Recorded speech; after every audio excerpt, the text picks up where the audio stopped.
Hello dear students, आज का हमारा topic objective resolution and preamble of the constitution है। मैं हूं एमजेड और स्वागत है आप सबका आज की इस फ्रेश न्यूज सेशन में। तो आइए आज का टॉपिक शुरू करते हैं। जैसा कि फ्रेंड आप अपनी स्क्रीन पर देख रहे हैं, हमारा टॉपिक जो आज आपका है कॉन्स्टिट्यूशन का, objective resolution and preamble of the constitution.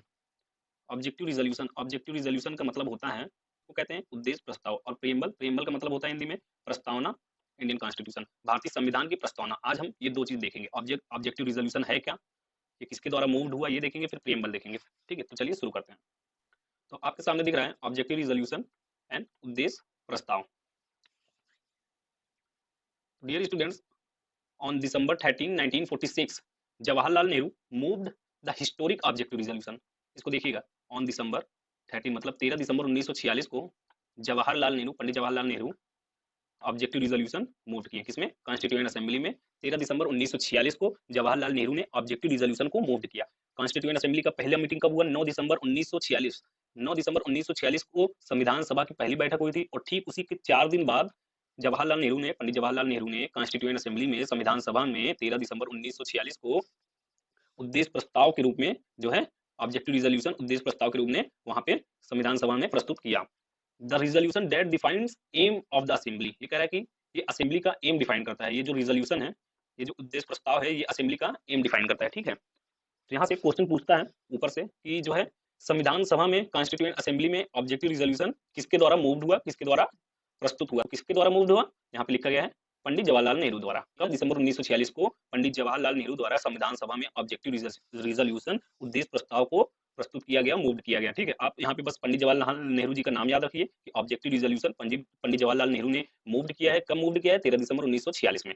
ठीक है, असेंबली में। ठीक है, this resolution was adopted by the constituent assembly on 22 जनवरी 1947। कह रहे कि ये जो है उद्देश्य प्रस्ताव जो है असेंबली के द्वारा, कॉन्स्टिट्यूएंट असेंबली संविधान सभा के द्वारा जो है कब? जनवरी 1947 को इन्होंने प्रस्तुत किया। कब मूव किया? 13 दिसंबर 1946 किया, और मूव किया, और 22 जनवरी 1947 को जो है इसको जो है मतलब वहां पे अडॉप्ट किया गया कॉन्स्टिट्यूएंट असेंबली द्वारा। ये रिजोल्यूशन जो ऑब्जेक्टिव रिजोल्यूशन पंडित जवाहरलाल नेहरू जी वहां पे ले आए थे, वहां पे कॉन्स्टिट्यूएंट असेंबली द्वारा 22 जनवरी 1947 को अडॉप्ट किया गया। लेटर, यहाँ पे देखिए, later this resolution became the foundation of the preamble. फिर बाद में वो जो रिजोल्यूशन था वो एज ए प्रीएम्बल के रूप में, एज ए फाउंडेशन प्रीएम्बल के रूप में उसे जो है ले लिया गया, अडॉप्ट किया गया जो है, क्योंकि यही ऑब्जेक्टिव रिजोल्यूशन का जो आउटकम है, जो रिजल्ट है, वो प्रीएम्बल के रूप में आपके सामने आया। तो यहाँ से 2-3 क्वेश्चन आते हैं। पहला क्वेश्चन ऑब्जेक्टिव रिजल्ट कि ऑब्जेक्टिव रिजोल्यूशन कब मूव्ड हुआ? 13 दिसंबर 1946। डेट याद रखिए, याद रखिएगा, ऑब्जेक्टिव रिजोल्यूशन 13 दिसंबर 1946 को मूव्ड हुआ। किसके द्वारा मूव्ड हुआ? तो हमारा यहाँ पे है किसके द्वारा मूव्ड हुआ, यहाँ पे देखिए, जवाहरलाल नेहरू, पंडित जवाहरलाल नेहरू। किसके द्वारा मूव्ड हुआ? पंडित जवाहरलाल नेहरू जी के द्वारा। फिर उसके बाद, और इस जो है ये रिजोल्यूशन का आउटकम और जो है इसका रिजल्ट क्या रहा? इसका रिजल्ट प्रीएम्बल हमारा रहा जो है। तो आपको बस इतना ध्यान रखना है कि एक तो डेट, यहाँ पे एक तो डेट हमको याद रखना है, फिर पंडित जवाहरलाल नेहरू जी का नाम याद रखना है एज, क्योंकि यहाँ पे ये मूव किए थे ऑब्जेक्टिव रिजोल्यूशन। फिर उसके बाद रिजल्ट, इसका रिजल्ट क्या बना? प्रीएम्बल के रूप में रिजल्ट आया। बस हमको बस इतना जानना है और बाकी इसमें कुछ जाना नहीं। और यहाँ से क्वेश्चन आते हैं ऑब्जेक्टिव रिजोल्यूशन, क्योंकि इंपॉर्टेंट पार्ट हो जाता है, इस वजह से यहाँ से क्वेश्चन हर बार पूछे जाते हैं, चाहे वो इलाहाबाद यूनिवर्सिटी हो, बीएचयू हो, डीयू हो, या फिर हमारा लखनऊ यूनिवर्सिटी क्यों ना। लखनऊ यूनिवर्सिटी में तो हर बार आता है, क्योंकि ये जीएस का क्वेश्चन है, और polity as a polity constitution का वहाँ पे पार्ट ज्यादा है, अच्छे खासे क्वेश्चन पूछे जाते हैं। तो ऑब्जेक्टिव रिजोल्यूशन से तो मतलब आपको यहाँ से 2-3 क्वेश्चन आएगा ही आएगा, इतना तो जान लीजिए। इसको बस आप जान लीजिए कि ऑब्जेक्टिव रिजोल्यूशन जो है पंडित जवाहरलाल नेहरू के द्वारा 13 दिसंबर 1946 में कॉन्स्टिट्यूएंट असेंबली, संविधान सभा में मूव किया गया, जो जो है कॉन्स्टिट्यूएंट असेंबली द्वारा 22 जनवरी 1947 को अडॉप्ट किया गया। एक डेट आपको ये भी याद करना पड़ेगा। फिर उसके बाद जिसका रिजल्ट, जिसका आउटकम प्रीएम्बल के रूप में आया। अब आगे हम देखते हैं डियर स्टूडेंट्स, अब हम देखेंगे preamble of the Indian constitution. ये देखिए, preamble of the Indian constitution. Preamble का मतलब होता है प्रस्तावना। ये जो है आपको हर लॉ में पढ़ेंगे, आप हर लॉ में पढ़ेंगे, जो भी लॉ पढ़ेंगे आप आगे जो है, अभी जब सेमेस्टर में आपका एडमिशन हो जाएगा, जो भी लॉ पढ़ेंगे तो वहाँ पे एक प्रीएम्बल दिया रहेगा, वहाँ पे उसकी प्रस्तावना दी रहेगी, वहाँ पे उसकी प्रीफेस दिया रहेगा, वहाँ पे उसका समरी दिया रहेगा। प्रीएम्बल का यही मतलब होता है, कोई चीज शुरू जो होता है उसका एक समरी, कि ये इस बुक में, इस लॉ में है क्या, उसका एक प्रीफेस दिया होता है, एक कह सकते हैं इंट्रोडक्टरी पार्ट दिया होता है प्रीएम्बल के रूप में। तो आइए देखते हैं कि भारतीय संविधान की प्रस्तावना क्या कहती है। तो भारतीय संविधान की प्रस्तावना, जब भी आप ये देखिए, ये जो है एक कॉन्स्टिट्यूशन का बुक है, तो उसका जो है ऊपर का ही जो पहला हिस्सा है, जो पहला पेज आएगा, वो प्रीएम्बल के रूप में आपको मिलेगा। वहीं पे प्रीएम्बल दिया हुआ है। कोई भी लॉ पढ़ेंगे, कोई भी जो कॉन्स्टिट्यूशन पढ़े, चाहे कोई भी लॉ पढ़े आप, जो है जो कोडिफाइड लॉ है, कोई भी लॉ पढ़ेंगे, जितने भी कोडिफाइड, तो अपना कॉन्स्टिट्यूशन भी है, तो जितने भी कोडिफाइड लॉज पढ़ेंगे, तो वो प्रीएम्बल के रूप में आपको पहला जो है, पहला पॉइंट या पहला पन्ना या जो है पहला पॉइंट ही कह सकते हैं या पहला पन्ना, तो आपको वहाँ पे प्रियम्बल दिया रहेगा। तो प्रियम्बल क्या है, कैसा है, आइए हम देखते हैं। तो यहाँ पे देखिए, we the people of India, क्या कह रहे हैं कि we the people of India having solemnly resolved. इसमें देखिए मैं हिंदी और इंग्लिश दोनों में ले आया हूँ। मैंने बोला ना आपसे कि जहाँ पे मुझे मतलब जरूरत पड़ेगी कि हाँ यहाँ पे हिंदी ले आना है, क्योंकि ये जरूरी है बच्चों के लिए, तो मैं हिंदी लेकर आऊंगा, ऐसा नहीं है। और बाकी मैं तो पूरा उसको इंग्लिश को हिंदी कर ही देता हूँ, तो आप कंफ्यूज मत होइए। To constitute India into sovereign socialist secular democratic republic and to secure its all citizen. ये क्या कह रहा है कि we the people of India having solemnly resolved to constitute India into sovereign socialist secular democratic republic and to secure to its all citizen. ठीक है, तो ये हिंदी में देखिए यही कह रहा है कि हम भारत के लोग, we the people of India, इसका मतलब हम भारत के लोग भारत को संपूर्ण प्रभुत्व संपन्न समाजवादी पंथनिरपेक्ष लोकतांत्रात्मक गणराज्य बनाने के लिए तथा उसके समस्त नागरिकों को, देखिए यहाँ पे समझिए क्या कह रहे हैं, हिंदी इंग्लिश और हिंदी दोनों समझिएगा कि we the people of India, we the people of India, ये जो वी द पीपल मतलब ये जो वी द पीपल आपको दिख रहा है, ये बहुत ही इंपॉर्टेंट पार्ट है जो है, कहाँ से लिया गया अभी इसको हम बताएंगे। ये जो आपको दिख रहा है यहाँ पे, ये we the people of India नहीं, वी द पीपल, ये जो इतना पार्ट है वी द पीपल, हम ये लोग भारत के लोग हटा दीजिए, ये जो वी द पीपल है, ये कभी कभी क्वेश्चन पूछता है कि कहाँ से लिया गया है, we the people, we the people ये कहाँ से लिया गया है, इसको आप देख लीजिए, मैं इसमें मेंशन नहीं किया हूँ। ये जो वर्ड है वी द पीपल, ये जो है हमारा लिया गया है यूनाइटेड नेशन से। कहाँ से लिया गया है, यूनाइटेड नेशन से, क्योंकि वहाँ पे जो आपको मिलेगा वहां पर भी प्रियम्बल है, तो उसमें भी ऐसा लिखा है we the people of states, मतलब वहाँ पे जो है कंट्री के लेवल पे लिखा गया है। तो इसको जान लीजिए, बी द पीपल, कभी कभी क्वेश्चन पूछता है कि प्रियम्बल में बी द पीपल कहाँ से लिया गया है, आपको क्या लिखना है वहाँ पे, यूनाइटेड नेशन। तो ये कह रहा है कि we the people of India, हम भारत के लोग, having solemnly resolved to constitute India into sovereign socialist secular democratic republic, कह रहा है कि भारत को एक संपूर्ण प्रभुत्व संपन्न समाजवादी पंथनिरपेक्ष लोकतंत्रात्मक गणराज्य बनाने के लिए तथा उसके समस्त नागरिकों को, ठीक है, उसके समस्त नागरिकों को, फिर क्या कह रहा है कि यहाँ पे justice, justice social economical and political, तीन टाइप के जस्टिस है, क्या है, सोशल है, इकोनॉमिकल है एंड पॉलिटिकल। कह रहा है कि न्याय जो है सामाजिक आर्थिक और राजनीतिक न्याय, सामाजिक आर्थिक और राजनीतिक न्याय, liberty thought expression belief faith and worship, ये जो है 5 प्रकार की लिबर्टी दी गई है, 3 प्रकार की जस्टिस दी गई है, और वहीं पे इक्वालिटी जो है हमारे पास, equality of status and opportunity, 2 प्रकार की इक्वालिटी दी गई है इसमें, और fraternity assuring the dignity of the individual and unity and integrity of the nation. ठीक है, यहाँ तक। अभी इसको हिंदी में देखते हैं, कह रहे हैं कि सामाजिक आर्थिक और राजनीतिक न्याय, विचार अभिव्यक्ति विश्वास धर्म और उपासना की स्वतंत्रता, प्रतिष्ठा और अवसर की समता प्राप्त करने के लिए तथा उन सब में व्यक्ति की गरिमा और राष्ट्र की एकता अखंडता सुनिश्चित करने वाली बंधुता बढ़ाने के लिए दृढ़ संकल्प होकर हम अपनी इस संविधान सभा में आज तारीख 26 नवंबर 1949 ईस्वी मार्ग शीर शुक्ल सप्तमी संवंत 2006 विक्रमी को एतद संविधान को अंग्रित अधिनियमित और आत्मर्पित करते हैं। क्या कह रहा है कि in our constituent assembly this 26th day of November 1949 do hereby adopt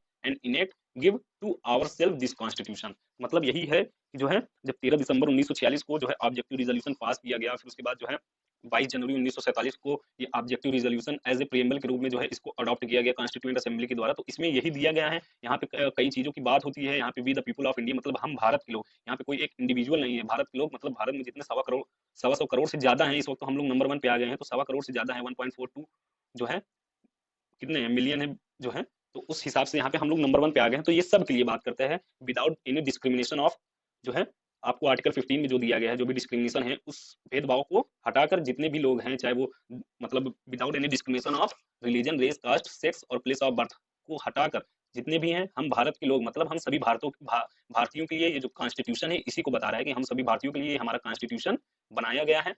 और इसके अंदर सोवरेन की बात करता है। सोवरेन मतलब क्या होता है, सुवरेन मतलब यही होता है कि जो है आपको जो है कैसे कह सकते हैं इसको, संपूर्ण प्रभुत्व संपन्न, संपूर्ण प्रभुत्व संपन्न, इसका ये मतलब होता है कि अब आप जो है सोवरेनिटी प्राप्त कर चुके हैं, अब आप जो है अपना खुद का कानून बना सकते हैं, आप किसी बाहरी जो है हमारे पास जैसे ब्रिटिश उस वक्त शासन करते हैं, अधीन नहीं रहे, अब हमारा खुद का जो है कानून है, हम अपने खुद के कानून पे काम करते हैं और हम खुद कानून बनाएंगे और उसी कानून पे चलेंगे, कोई बाहरी पॉलिसी हम पर लागू नहीं हो जाएगी। ठीक है, फिर सोशलिस्ट समाजवादी पंथ निरपेक्ष, मतलब पंथ निरपेक्ष धर्म निरपेक्ष पंथ निरपेक्ष सेकुलर, मतलब कोई भी स्टेट जो है, कोई भी स्टेट कोई एक जो है धर्म को एज ए नहीं मान सकती है, सभी को धर्म जो है एक बराबर छूट दिया गया है। कोई भी स्टेट जो है किसी एक धर्म को मानकर उस पर जो है अपना शासन नहीं करवा सकती है। यहाँ पे सभी धर्मों को छूट दिया गया है इस कॉन्स्टिट्यूशन में, सभी धर्म इक्वल हैं। कोई भी धर्म मतलब कोई भी रिलीजन जो है वो एक स्टेट जो है मतलब कैसे कह सकते हैं कि जो है वो उस सरकार के जो भी सरकार चलाती है हमारी स्टेट में जो है, तो उसपे कोई एक धर्म को वो फ़ोकस नहीं करेगी। वो सभी धर्मों को एक निगाह से देखेगी, समानता और उसको बराबर रख के देखेगी। तो यहाँ पे सेक्युलर का ये मतलब हो गया। डेमोक्रेटिक रिपब्लिक, लोकतंत्रात्मक गणराज्य। डेमोक्रेटिक का यही मतलब है लोकतंत्रात्मक, मतलब जो हमारी सरकार बनेगी वो लोगों के द्वारा चुने चुनी जाएगी। यहाँ पे कोई जो है वहाँ मतलब पहले से राजा या ऐसा कुछ नहीं है। यहाँ पे लोगों के द्वारा चुना जाएगा, जो 5 साल के लिए चुना जाएगा, फिर 5 साल के लिए अगर लोग चाहेंगे तो बदलेंगे या फिर उसी सरकार को फिर से चुन के वहाँ पे सरकार बनाएँगे। तो ये ऐसा है हमारा। तो फिर उस यहाँ पे जो है जस्टिस 3 प्रकार की जस्टिस की बात करती है। एक सोशल, इकोनॉमिकल एंड पॉलिटिकल, सामाजिक, आर्थिक और राजनीतिक जस्टिस की बात करती है। और कभी-कभी ये क्वेश्चन पूछता है, तो प्रिएम्बल में जस्टिस कितने प्रकार के हैं? तो प्रिएम्बल में जस्टिस 3 प्रकार के हैं, न्याय 3 प्रकार के हैं। सोशल है, इकोनॉमिकल है, पॉलिटिकल है, सामाजिक, आर्थिक, राजनीतिक। फिर उसके बाद लिबर्टी, लिबर्टी अभिव्यक्ति, विचार अभिव्यक्ति। ये क्या कह रहा है कि लिबर्टी कितने प्रकार के हैं? 5 प्रकार की लिबर्टी की बात कर रही है। Liberty of thought, expression, belief, faith and worship. Liberty 5 प्रकार की लिबर्टी की बात कर रही है। फिर इक्वालिटी, इक्वालिटी 2 प्रकार की इक्वालिटी की बात कर रही है कि equality of status and equality of apart. ऐसे कई चीजें हैं, अभी हम आगे आर्टिकल में पढ़ेंगे तो वो चीजें यहाँ पहले ही बता दिया है कि ये क्या है जो है। तो पूरा कॉन्स्टिट्यूशन का एक ये समरी है, एक जो है इंट्रोडक्टरी पार्ट है प्रीएम्बल। फिर उसके बाद fraternity, assuring the dignity of the individual and unity and integrity of the nation in our constituent assembly this 26th day of November. हमारे कॉन्स्टिट्यूएंट असेंबली में या 26 नवंबर 1949 को ये अडॉप्ट किया जाता है और इनेक्ट किया जाता है। Give to ourselves this constitution, कि हम यह कॉन्स्टिट्यूशन खुद को अपने आप को जो है प्रस्तुत करते हैं, देते हैं। यही हुआ है ना कि जो है कॉन्स्टिट्यूएंट असेंबली में 26 कॉन्स्टिट्यूएंट असेंबली ने 26 नवंबर 1949 को कॉन्स्टिट्यूशन को अडॉप्ट किया गया है। तो ये उसी को बताता है, एडॉप्शन डेट को बताता है। यहाँ पे एडॉप्शन डेट को बताता है, यहाँ पे सिग्नेचर भी हुआ है वहाँ के प्रेसिडेंट का जो है वो डॉक्टर राजेंद्र प्रसाद जी थे, तो सिग्नेचर भी हुआ। तो ये कई चीज को बताता है। अभी क्या क्या बताएगा इसका पॉइंट और फैक्ट हम आगे देखते हैं। अगर कोई चीज इसमें ना समझ में आए तो आप कमेंट सेक्शन में कमेंट करिएगा, देन मैं फिर से समझाऊंगा, एक्सप्लेन करूंगा। और वैसे ऐसा नहीं है कि नहीं समझ में आएगा, आप इसको डिटेल में अभी जब सेमेस्टर में जाएंगे तब पढ़ेंगे। आपको बस इतना जानना है कि आपको जो है यहाँ पे बस यही जानना है, sovereign, socialist, secular, democratic, Republic. ये कभी सीरियल वाइज में पूछ लेता है कि इसको आप जो है वहाँ पे ऐसे ऐसे 4-5 जो है रहेगा सब दे देगा। तो ये जितने भी वर्ड हैं सीरियल वाइज में पूछेगा, जैसे sovereign, socialist, secular, democratic, Republic. आपको इसको सीरियल वाइज में बना के रखना पड़ेगा। कभी हो सकता है सोवरेन एकदम नीचे दे दे, सोशलिस्ट बीच में दे दे, फिर डेमोक्रेटिक एकदम ऊपर देगे। तो आपको उसको जो है एक सीरियल वाइज में बना के रखना पड़ेगा। कैसे बनाना पड़ेगा? Sovereign, socialist, secular, democratic, Republic, उसको सीरियल वाइज में बनाना पड़ेगा। फिर उसके बाद ये भी दे देता है उसी में, जस्टिस, लिबर्टी, इक्वालिटी, फ्रेटर्निटी। ठीक है, ये भी सीरियल वाइज में बना के देता है। फिर कभी कभी मैच द फॉलोइंग की जस्टिस कितने मतलब जस्टिस में कितने प्रकार की जस्टिस दी गई है, लिबर्टी में कितने प्रकार के हैं, इक्वालिटी या फ्रेटर्निटी में कितने प्रकार के हैं। तो आप जब एक बार प्रिएम्बल याद कर लेंगे जो है, अगर आपके पास बुक होगा कॉन्स्टिट्यूशन को तो वहाँ पे जो है प्रिएम्बल दिया होगा, वरना ये सामने जो लिखा है यही प्रिएम्बल है, कुछ अदर नहीं है। मैंने कुछ अदर नहीं लिखा है क्योंकि हम बदल नहीं सकते कॉन्स्टिट्यूशन को, यही सेम प्रिएम्बल यही है। हिंदी में भी सेम यही है और इंग्लिश में भी ऐसा ही यही है। तो आप इसको याद कर लेंगे तो आपको जो है ज्यादा बेटर रहेगा। अगर याद कर लेंगे तो आपके जो है जबान पे रहेगा, तब आप वहाँ पे जो है इसको बना भी सकते हैं सीरियल वाइज। और क्वेश्चन आता है, यही पूछता है कि ये मतलब ऐसे कॉन्सेप्चुअल ही पूछता है, उसमें कभी कभी लीगल के पार्ट में भी पूछ लेता है। बाकी जीएस का तो पार्ट है ही है, लीगल के पार्ट में भी पूछ लेता है ये सीरियल वाइज कैसा होगा, तो आप इसे इग्नोर नहीं कर सकते हैं।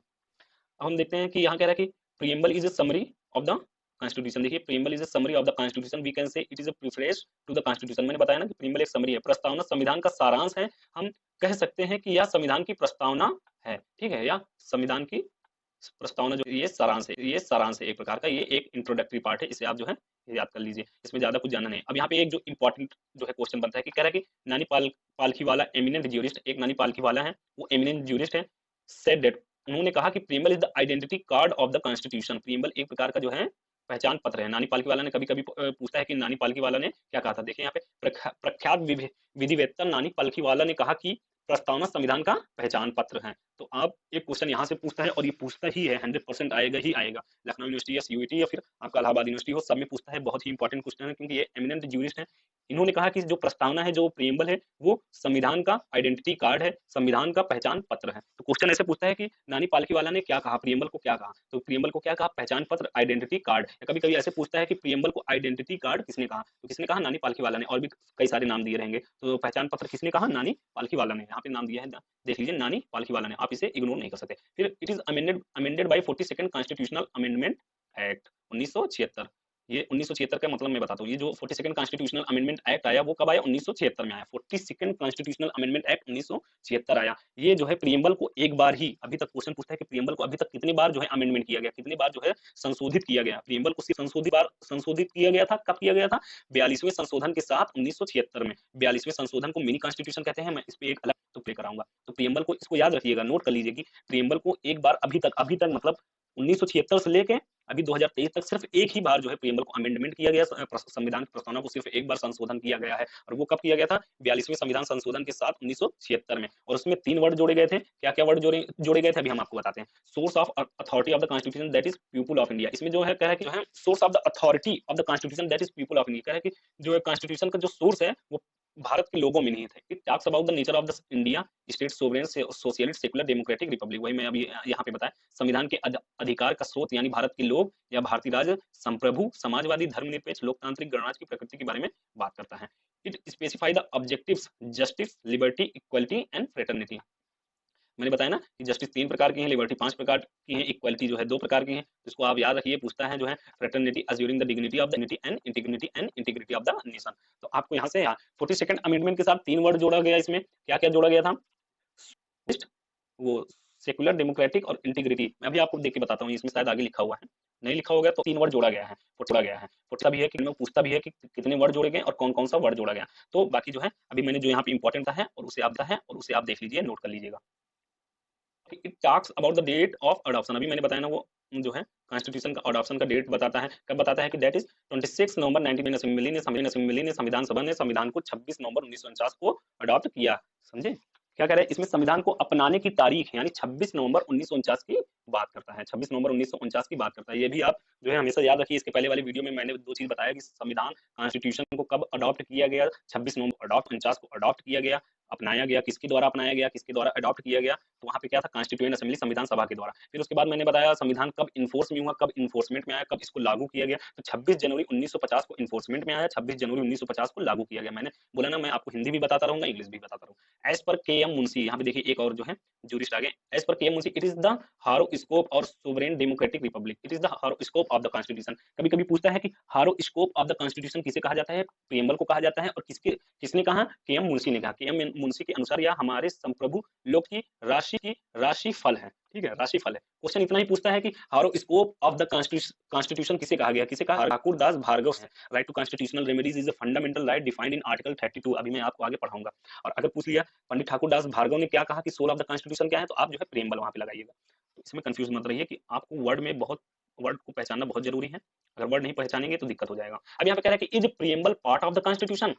बहुत बड़ा क्वेश्चन उठा था कि क्या प्रिएम्बल कॉन्स्टिट्यूशन का एक पार्ट है? तो ये देखिए केस लॉ यहाँ से आता है। कभी कभी केस लॉ पूछता है एंट्रेंस में, वहां पे पूछता है ऐसे, is preamble part of the constitution in which case, कि मतलब प्रिएम्बल कॉन्स्टिट्यूशन का पार्ट है या नहीं है। अब आगे देखते हैं कि प्रिएम्बल कॉन्स्टिट्यूशन का कहाँ पे पार्ट हुआ और कहाँ पे नहीं हुआ। तो आगे हम देखते हैं कि Berubari union case, R E, basically इसका पूरा नाम है R E Berubari union case 1960। मतलब जो केस होंगे आप उसका जो है एक बार ईयर भी याद रखेंगे तो सही रहेगा। Is preamble part of the constitution. Berubari union case में कहा गया है कि नहीं, प्रिएम्बल कॉन्स्टिट्यूशन का पार्ट नहीं है। देखिए यहाँ पे कह रहा है कि बेरूबरी यूनियन केस में, यहाँ पे मतलब जो 2 चीज होंगी कि पार्ट है या नहीं है। तो पहले देखते हैं कि preamble part of the constitution किसमें नहीं है। पहला जो केस हुआ उसमें कहा गया, पहला केस हुआ नो, किसमें कहा गया? ये पहला केस है। Is preamble part of the constitution, पहले केस में कहा गया नहीं। बेरूबरी यूनियन केस में कहा गया कि नहीं, प्रिएम्बल पार्ट नहीं है, कॉन्स्टिट्यूशन का पार्ट नहीं है। क्या कह रहे हैं कि प्रिएम्बल इज ए की of the minds of the makers of the constitution. Preamble कोई पार्ट नहीं है। ये क्या है कि प्रस्तावना संविधान के निर्माताओं के दिमाग की कुंजी है, प्रिएम्बल कोई पार्ट नहीं है। यहाँ पे सुप्रीम कोर्ट ने क्या कहा? The supreme court held that preamble is not part of the constitution in Berubari union case. मैंने बताया ना कि बेरूबरी यूनियन केस में प्रिएम्बल जो है संविधान का भाग नहीं है। तो ये कभी कभी क्वेश्चन में आ जाता है। आ जाता क्या? आएगा ही आएगा, क्योंकि ये केस लॉ से संबंधित है। तो ये 100% आपको मान के चलिए कि हमारे एंट्रेंस एग्जाम में ये क्वेश्चन आना है। तो यहाँ से आप जो है इसको इग्नोर नहीं कर सकते हैं, आपको जो है देखना पड़ेगा। ये कह रहा है कि is preamble part of the constitution, तो क्या कहेंगे हम? नहीं, बेरूबरी यूनियन केस में कहा गया है, सुप्रीम कोर्ट ने ये जजमेंट दिया कि बेरूबरी यूनियन केस में नहीं, प्रिएम्बल जो है कॉन्स्टिट्यूशन का पार्ट नहीं है। किसमें नहीं है? बेरूबरी यूनियन केस में प्रिएम्बल कॉन्स्टिट्यूशन का पार्ट नहीं है। लेकिन अब ये ओवर रूल्ड हुआ। ओवर रूल्ड कहाँ पे हुआ? इन केशवानंद भारती केस ने फिर से सुप्रीम कोर्ट ने कहा it is held that the preamble is a part of the constitution, the preamble is extremely important. ठीक है, समझ में आ रहा है आपको? यहाँ पे कह रहा है फिर से सुप्रीम कोर्ट ने बेरूबरी यूनियन केस को ओवररूल करते हुए केशवानंद भारती केस में कहा कि इसमें माना कि प्रस्तावना संविधान का हिस्सा है, प्रस्तावना अत्यंत महत्वपूर्ण है। तो आपको बस 2 चीज़ पूछता है, 2 चीज़ पूछता है और 2 चीज़ ही याद रखना पड़ेगा। अगर पूछ लिया is a preamble part of the constitution तो किसमें नहीं कहा गया, अगर पूछा कि किसमें नहीं कहा गया तो आपको क्या लिखना है, बेरूबरी यूनियन केस में नहीं कहा गया है कि प्रीएम्बल संविधान का भाग नहीं है, किसमें, बेरूबरी यूनियन केस में। लेकिन केशवानंद भारती केस में सुप्रीम कोर्ट ने कब कहा, केशवानंद भारती केस 1973 में सुप्रीम कोर्ट ने कहा कि प्रीएम्बल कॉन्स्टिट्यूशन का भाग है। तो आपको इतना ही बस देखना है, बेरूबरी यूनियन केस में प्रीएम्बल को कॉन्स्टिट्यूशन का भाग नहीं माना गया है, लेकिन केशवानंद भारती केस में प्रीएम्बल को कॉन्स्टिट्यूशन का भाग माना गया है, क्योंकि केशवानंद भारती केस में ही basic structure of the constitution आया। अभी मैं जब आगे पढ़ाऊंगा तो basic structure of the constitution कभी पूछता है कि basic structure of the constitution कहाँ, किस केस से आया है, केशवानंद भारती केस से आया है। तो आप बस इतना जानते रहिए कि किसमें पार्ट है और किसमें नहीं है। बेरूबरी यूनियन केस में नहीं कहा गया है और केशवानंद भारती केस में हाँ कहा गया है कि ये पार्ट ऑफ द कॉन्स्टिट्यूशन है और ये अमेंडेबल है। अभी आगे हम देखेंगे।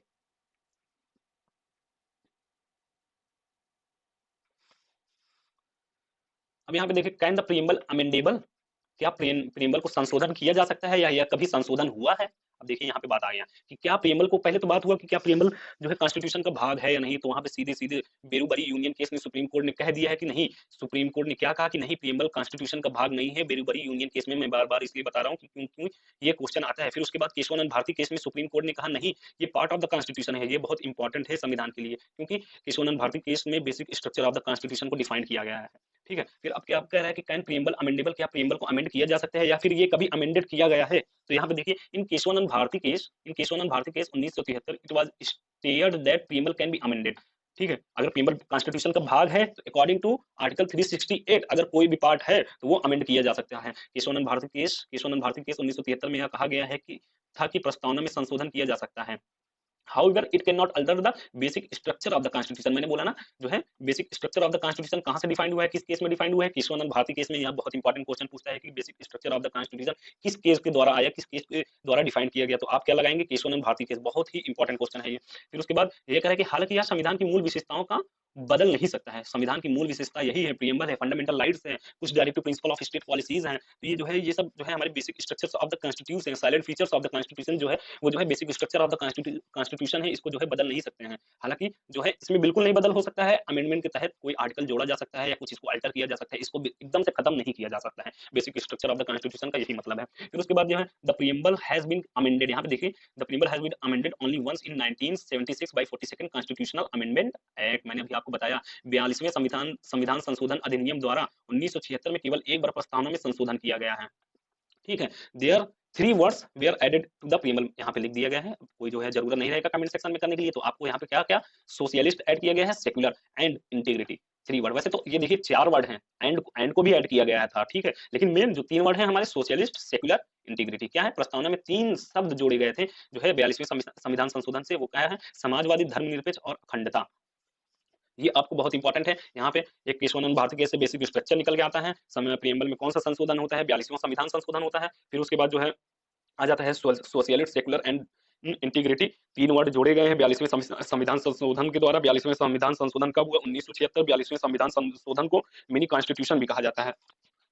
फिर उसके बाद नानी पालकीवाला ने प्रीएम्बल को क्या कहा है, it is the identity card of the constitution. और के एम मुंशी ने क्या कहा है, हारोस्कोप ऑफ द कॉन्स्टिट्यूशन। और फिर उसके बाद सोशलिस्ट, सेकुलर, डेमोक्रेटिक, रिपब्लिक, ये जो है 4-5 वर्ड है, इसको जानना है। फिर उसके बाद justice, liberty, equality, fraternity, dignity and integrity of the nation, इसको जानना है। इसको सीरियल वाइज में हमको इतना जो है, हमको बस इतना ही जानना है, बाकी प्रीएम्बल से और कुछ नहीं। लेकिन बनता है क्वेश्चन, और बाकी कुछ इसमें पूछेगा नहीं। इसको जो डीप में पढ़ेंगे वो आप सेमेस्टर में जब जाएंगे तब वहाँ पे डीप में पढ़ेंगे कि सोवरेन क्या होता है, सोशलिस्ट क्या होता है, डेमोक्रेटिक, वो सब वहाँ पे पढ़ेंगे। हमको बस जो हमको एंट्रेंस के पर्पस से पढ़ना था, क्या पढ़ना था, जो पढ़ चुके। मेन केस ला होता है वही, बेरूबरी यूनियन केस में क्या कहा गया कि preamble part of the constitution नहीं है, और केशवानंद भारती में वही, केशवानंद भारती केस में कहा गया कि preamble part of the constitution है। और केशवानंद भारती केस से जो है basic structure of the constitution निकल के आता है। तो आप इतनी चीज याद रखिए। यहाँ पे आपको जो है कम से कम 4 से 5 क्वेश्चन मैंने आपको जो है तैयार करा दिया है, और वो क्वेश्चन 4 से 5 क्वेश्चन मैंने बोल के तैयार कराया है। तो आप अगर दिमाग लगा के सुने होंगे तो क्वेश्चन को लिख भी लिए होंगे। ठीक है, बस इतना ही है प्रीएम्बल में, और उसके बाद कुछ नहीं है। अगर आपको नहीं समझ में आया फिर से देखिए, बार-बार वीडियो देखिए, फिर भी नहीं समझ में आता है, कमेंट सेक्शन में कमेंट करिए, मैं फिर से आपको समझाऊंगा। और बिल्कुल टेंशन मत लीजिए, बहुत ही ईजी है यार, ज्यादा कुछ नहीं आता है, एकदम सिंपल है प्रीएम्बल से। या तो उसका डेट पूछेगा, एडॉप्शन कब ऑब्जेक्टिव रिजोल्यूशन मूव्ड हुआ, वो पूछेगा, पूछता तो सब है। जितनी इंपॉर्टेंट चीज है मैंने बताया है, तो आप उसे नोट कर लीजिए, याद कर लीजिए, और वो आना तय है। अब जो हमारा नेक्स्ट वीडियो आएगा जो है, वो हमारा नेक्स्ट वीडियो जो होगा, source of the Indian constitution. बहुत ही इंपॉर्टेंट पार्ट है।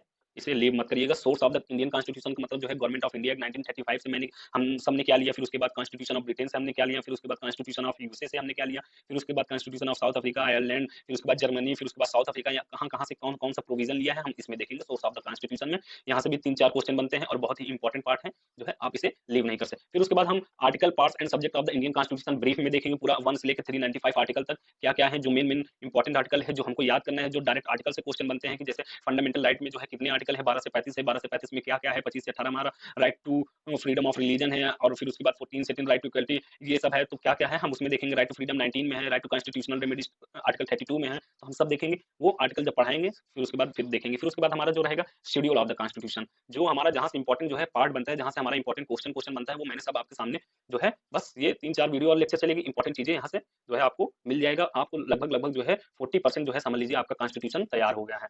ये 3 वीडियो और मैं पढ़ा दूंगा तो 40% कॉन्स्टिट्यूशन आपका आराम से इजीली तैयार हो गया है। फिर उसके बाद जो है 60% जो है हमको क्या पढ़ना है, 60% में ज्यादा कुछ नहीं पढ़ना है, पार्ट 1 पढ़ना है, फिर उसके बाद पार्ट सेकंड में ज्यादा कुछ है नहीं, पार्ट थर्ड बहुत इंपॉर्टेंट है वो पढ़ना है, फिर उसके बाद पार्ट फोर्थ बहुत इंपॉर्टेंट है, 4A बहुत इंपॉर्टेंट है, पार्ट 5 बहुत इंपॉर्टेंट है। ऐसे जो इंपॉर्टेंट पार्ट है हमको बस वही पढ़ना है। फिर उसके बाद स्टेट और यूनियन लेवल का एग्जीक्यूटिव और जो भी वहाँ पे लेजिस्लेचर है, जो भी वो है, फिर पार्लियामेंट पढ़ेंगे, सब कुछ हम पढ़ेंगे।